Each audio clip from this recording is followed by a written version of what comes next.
Your Excellency, Joseph Human Boakai, President of the Ellen Johnson Sirleaf, former President of the Republic of Liberia, and founder of the EJS Center for Women and Development.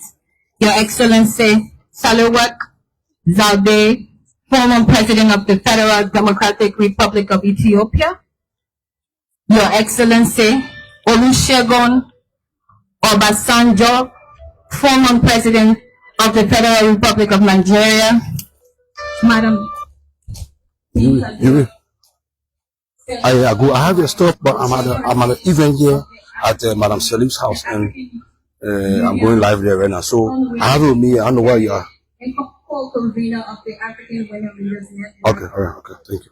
Madam Monica Gengos, Board Chair, Ellen Johnson, EJS Center, and former First Lady of the Republic of Namibia.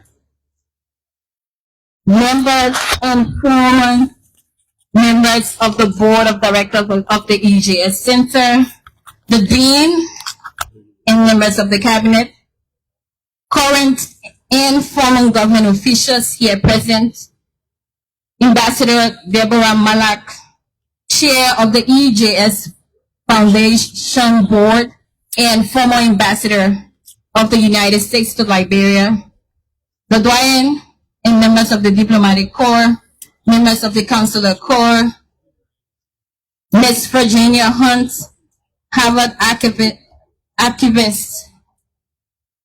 members of the EJS Center team, Amunje leaders here present, business and civil society leaders, youth and student leaders, the Fourth Estate, Excellencies, distinguished ladies and gentlemen. Happy International Women's Day. Today also marks the official celebration of the 5th anniversary of the Ellen Johnson Sirleaf Presidential Center for Women and Development. This event represents a milestone in the center's mission to advance gender parity in public leadership and dismantle systemic barriers for women and girls. I am honored to welcome Her Excellency Madam Ellen Johnson Sirleaf, former President of the Republic of Liberia and founder of the EJS Center, for welcome remarks. Former President, do the welcome remarks, please. She's moving to the podium.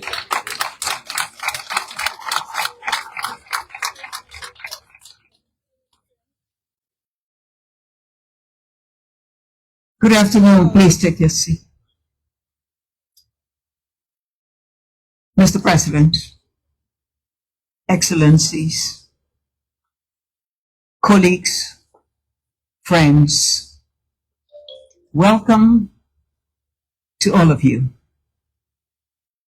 How glad I am that so many of you have found the time, have been able to leave all the many important and business things that you want to be doing to make the sacrifice to be here with us. In 2018, when I received the Mo Ibrahim Prize in Abidjan, I said in my acceptance speech that I had received so much from Liberian women, from African women, and from women of the world that enabled me to be able to get to the presidency. And so I said, the prize money, as much as I needed it myself, I would make sure that a certain portion of it would be dedicated to the work of promoting women to become higher positions of leadership in Africa.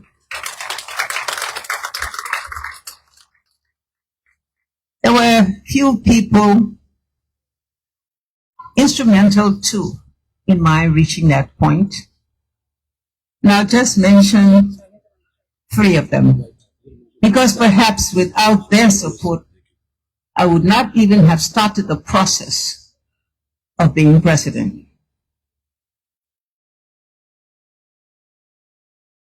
Ouattara, Alassane Ouattara, who was a good friend for me in all those years. George Bush, President George Bush, who took a decision to end the Liberian War. Olusegun Obasanjo, who is still here with me. Now, to add one more, since I just said Nelly, there was one woman who really was there in all the trenches, on top of the rooftop, being there with me, Binetotio. Please give all these views of it.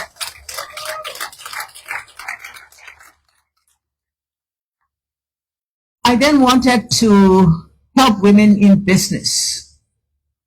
I said that this is my calling. I did my work in finance. I want to help women to do business. And then Ngozi Okonjo-Iweala said to me, no, don't make that decision. I'm going to get Mackenzie to come and do everything they can to see where your strengths would be. Not from the past, but where your strengths will be in the future.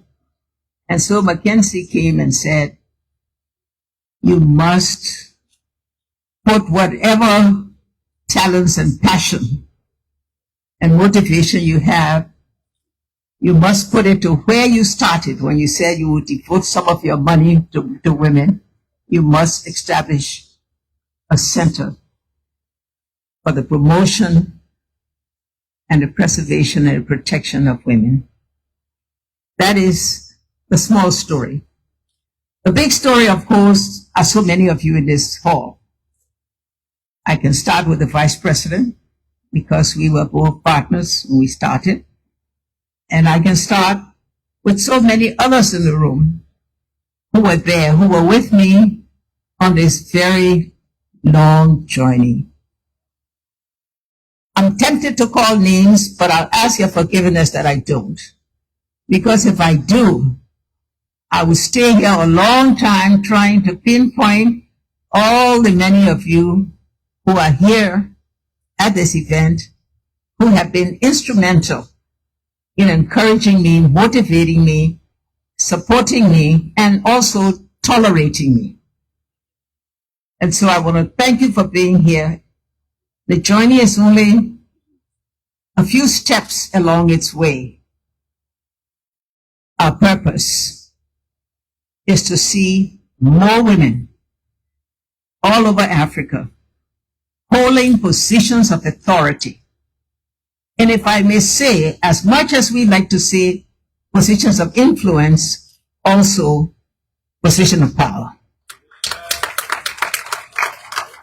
Because it's only those women who will make the changes that are necessary, the fundamental, the structural, the systemic changes that are required for what Africa needs to make sure it achieves its own objectives, Africa 2063. Again, thank you all for being here, and you hear more of all of this. I hope we all have a happy Sunday, hot, pleasant afternoon. So that was the voice of the former president of the Republic of Liberia, Her Excellency Madam Ellen Johnson Sirleaf. Overview of the event here. My wife now a documentary of her. Warm greetings here from the president. Nation. Women who were once excluded from decision And I do believe are now driving policies. more countries ought to try that. Excellency, And that is President why, Johnson Sirleaf. with Sisters, partners, it is a great honor to join you in celebrating I 5 will be years of the launching Ellen Johnson Sirleaf a center Presidential Center for for women in Development, development and to do so on International that will Women's Day, bring the day that together reminds us of our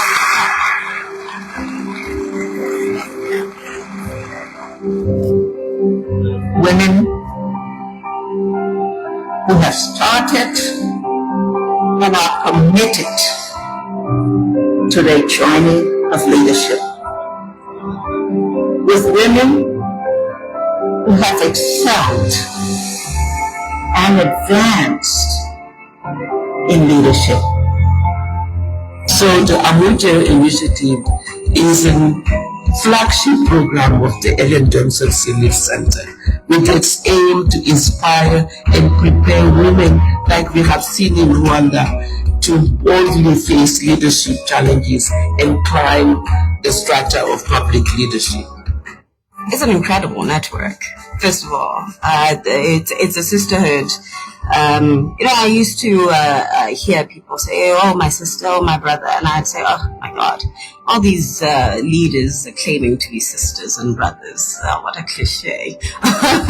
And now being part of the Amuje sisterhood and actually calling people my sisters, I chuckle at myself sometimes. The Amuja Initiative has been invaluable to my leadership journey. I think firstly, being connected to a community of sisters from all over the continent has been meaningful. Amuja leaders have been a source of counsel, a source of connection, a source of advice, and a source of funding to many of the programs that I've run, whether it's through the Leading Ladies Network or my private mentoring programs that I do for young people. But lastly, and perhaps most importantly, the connection to and the counsel of our Amuja leaders, coaches, and mentors has been invaluable. Best thing about Amuji is Madam. Giving and giving. She's a gift that keeps giving. At 85, she goes to such great lengths to treat us so well, to inspire us. Everything is like top class. Not because she has all the wealth, but because she wants us to know that if our dreams do not scare us, they're not big enough. She wants us to know exactly the level that we need to play at this continent.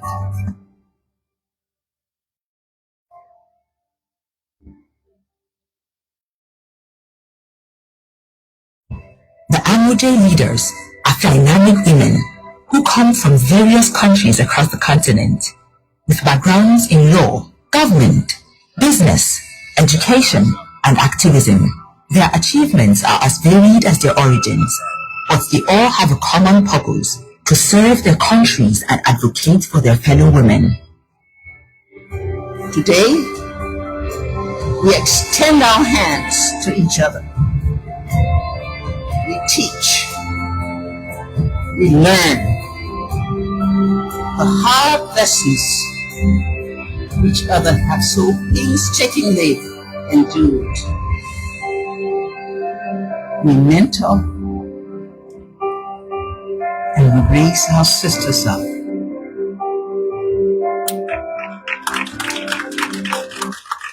So documentary in celebrations of Thank you so much. of the EJS Center. At this time, we will have opening remarks and speeches. We will start off with His Excellency Olusegun Obasanjo, former President of the Federal Republic of Nigeria. My President Olusegun Obasanjo will make a remark here. as we celebrate this 5th anniversary of the EJS Center. Please be seated. Your Excellency, the President of the Federal Republic, of the Republic of Sudan. Yes, you have to forgive me. I'm used to Federal Republic. Your Excellency, my dear sister. Your Excellency, the former President of, I think you are a federal too. Federal Democratic Republic of Ethiopia, the members of the board, and distinguished ladies and gentlemen. My dear sister, as I said this morning when I came, or I intruded, not came, into the meeting of the board of directors, you have chosen for yourself a very laudable assignment, but a very taxing assignment, and that you have been able to see that assignment through to the stage that you have got it to in the last 5 years. I will say, well done.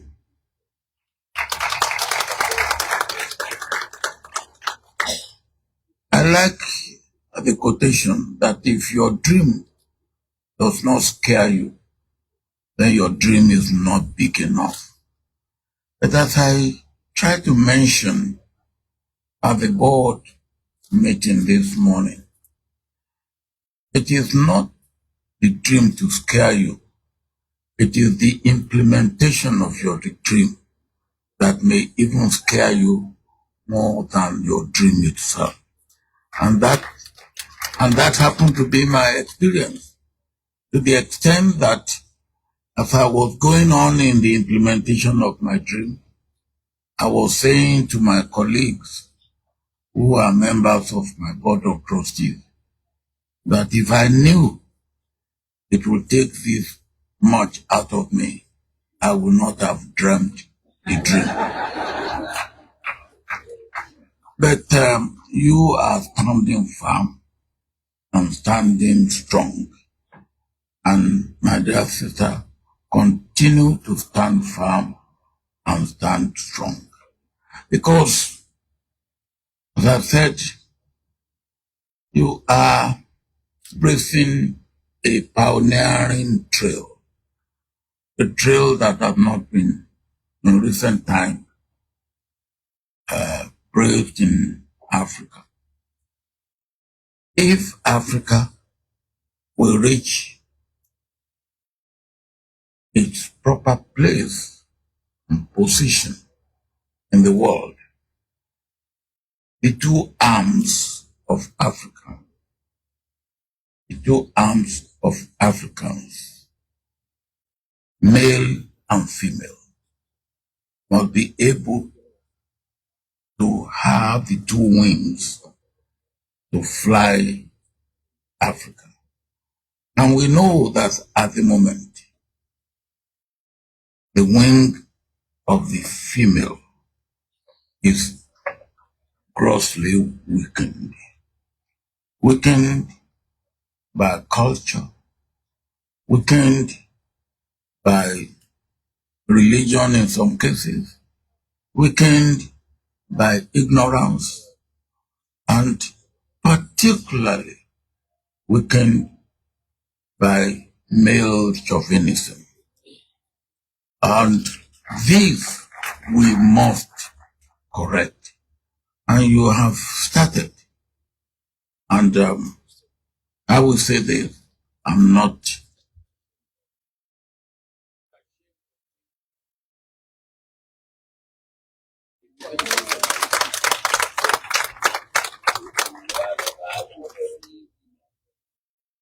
The only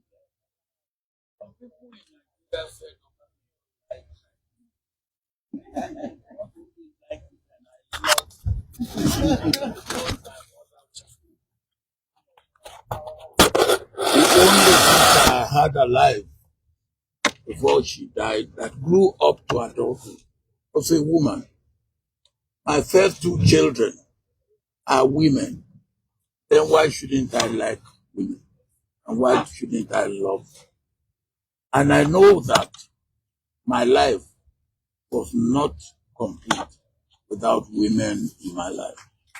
So, for me, whatever we do to make our women reach the level that they should reach within our community, within our nation, within our continent, and indeed within the world, then we are making the world a better place than we find it.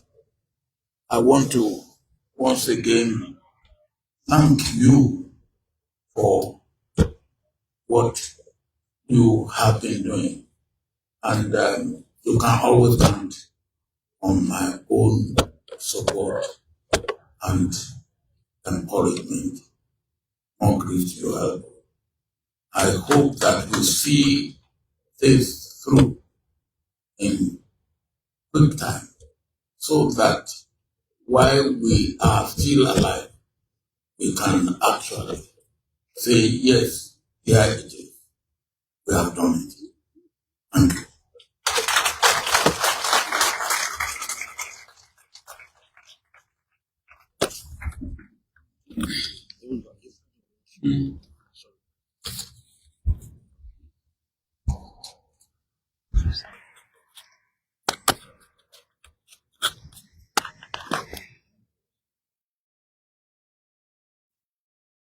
Thank you, sir.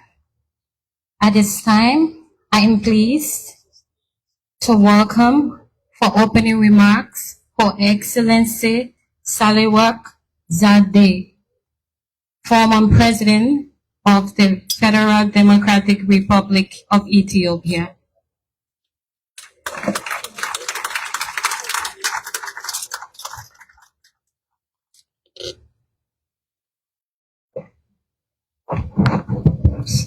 Be seated, please.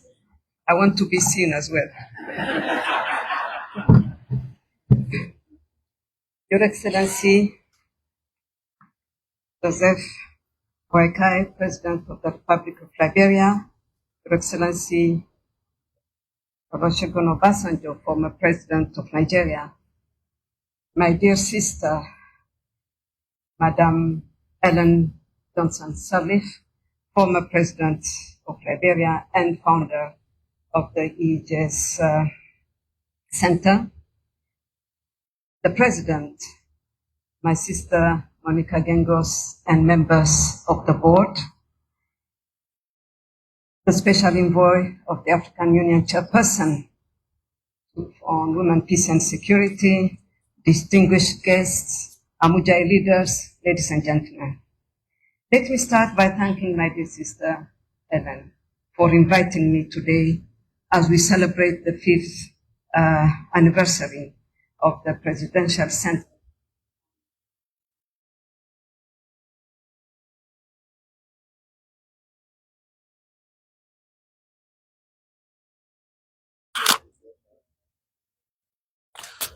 Slight interruption there.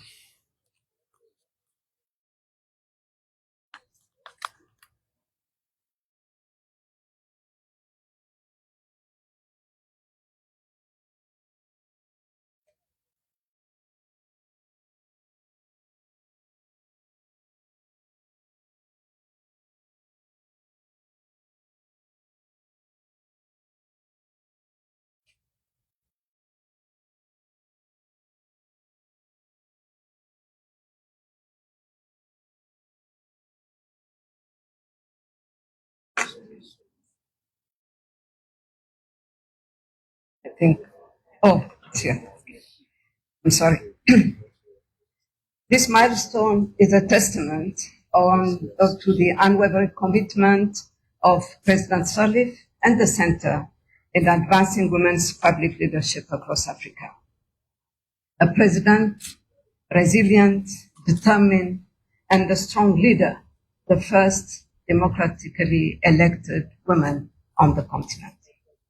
Today, we also mark the International Women's Day.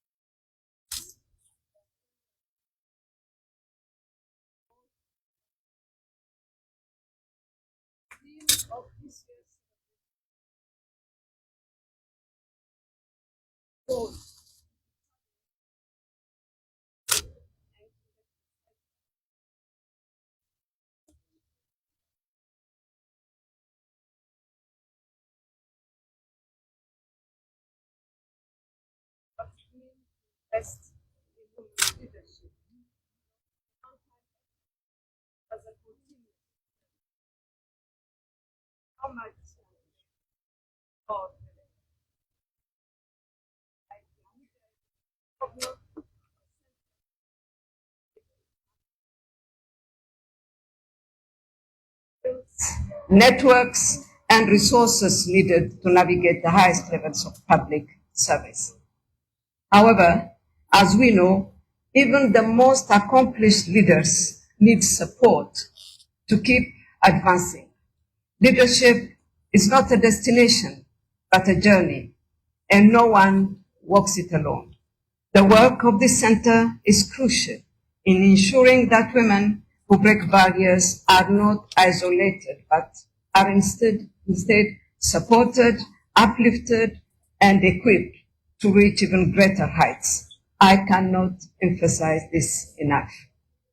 Women leaders have to always bear in mind that your aspirations to high positions of power, power to lead, power to decide, is to change the nature of power, but not power to change your nature, woman's nature.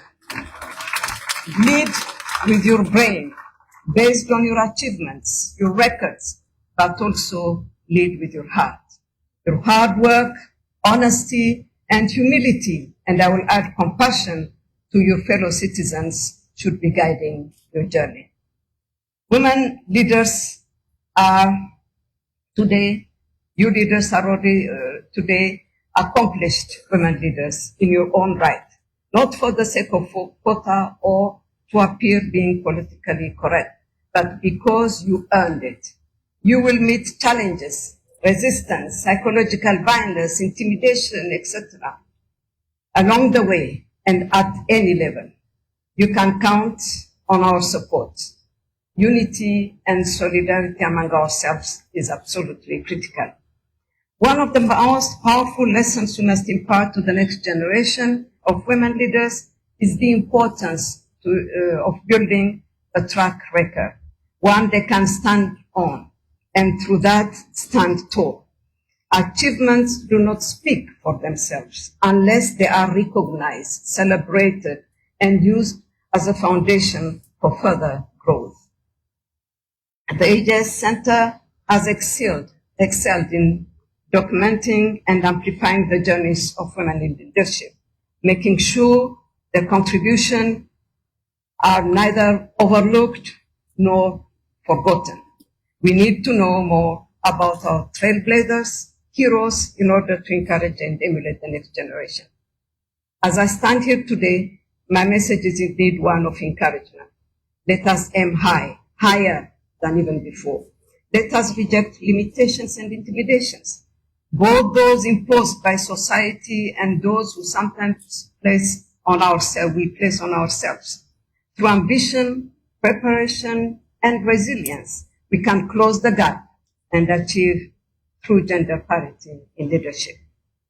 To the Amujaya leaders present here and the women across Africa who are striving for change, know that you are not alone. We are here to support you.